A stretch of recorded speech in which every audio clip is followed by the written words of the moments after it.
Hello guys, आज आपण चपाती करणार आहोत। सर्वात प्रथम आपण गव्हाचे पीठ घेतलेले आहे आणि त्यामध्ये मीठ टाकलेलं आहे। मीठ टाकल्यानंतर पाणी ॲड करून पीठ हे मळून घेऊया। मळल्यानंतर तेल टाकून 10 ते 15 मिनिटासाठी मऊ होण्याकरिता झाकून ठेवूया। तर पीठ हे आता मऊ असे झालेले आहे। तर पिठाचा एक छोटासा गोळा करून घेऊया आणि त्याला कोरड्या पिठामध्ये ॲड करून त्याची चपाती लाटण्यास सुरुवात करूया।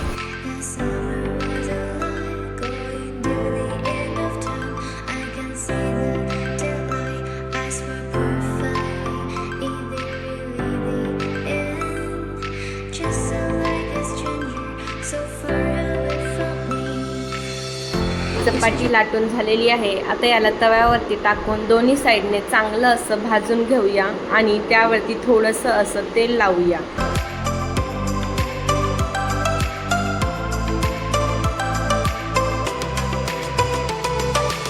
बघा, आपली चपाती बनवून रेडी झालेली आहे। जर तुम्हाला माझी रेसिपी आवडली असेल तर चॅनलला सबस्क्राईब करा आणि व्हिडिओला लाईक करा।